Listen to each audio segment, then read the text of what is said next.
Hi all, welcome to football arena. നിലവിൽ Saudi Arabian ക്ലബ്ബായ അൽ ഹിലാലിന് വേണ്ടി കളിച്ചുകൊണ്ടിരിക്കുന്ന ബ്രസീലിയൻ യുവ സൂപ്പർ താരമാണ് മാർക്കോസ് ലിയനാർഡോ. നമുക്കറിയാം, അദ്ദേഹം സമീപകാലത്ത് അൽ ഹിലാലിന് വേണ്ടി മികച്ച പ്രകടനം നടത്തിയിട്ടുണ്ട്. അതായത് കഴിഞ്ഞ സൗദി അറേബ്യൻ ലീഗിൽ 24 മത്സരങ്ങൾ കളിച്ച താരം 17 ഗോളുകളും 2 അസിസ്റ്റുകളും സ്വന്തമാക്കിയിട്ടുണ്ട് എന്നുള്ളതാണ്. നേരത്തെ ബെൻഫിക്കയ്ക്ക് വേണ്ടി ഇദ്ദേഹം കളിച്ചിട്ടുണ്ട്. ഒരുപാട് കാലം സാന്റോസിന് വേണ്ടി കളിച്ചിട്ടുള്ള താരമാണ് ലിയോനാർഡോ. അതിനുശേഷമാണ് അദ്ദേഹം അൽ ഹിലാലിൽ എത്തിയിട്ടുള്ളത്.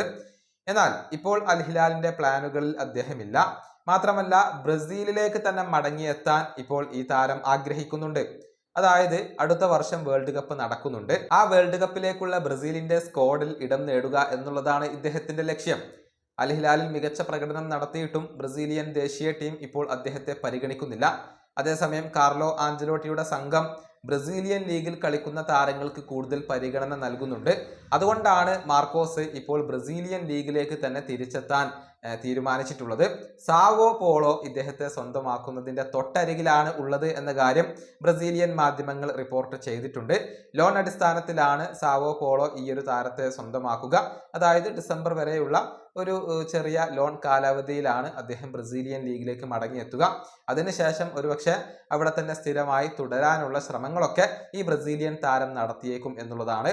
ഏതായാലും ഈ സീസണിൽ അൽ ഹിലാലിന് വേണ്ടി മാർക്കോസ് കളിച്ചിട്ടില്ല. പക്ഷെ സമീപകാലത്ത് മികച്ച പ്രകടനം അദ്ദേഹം നടത്തിയിരുന്നു. അധികം വൈകാതെ തന്നെ ബ്രസീലിയൻ ലീഗിലേക്ക് അദ്ദേഹം മടങ്ങിയെത്തും എന്ന കാര്യത്തിൽ സംശയങ്ങൾ ഒന്നുമില്ല. ഈ വീഡിയോ അവസാനിപ്പിക്കുന്നു. അടുത്തൊരു വീണ്ടും കാണാം.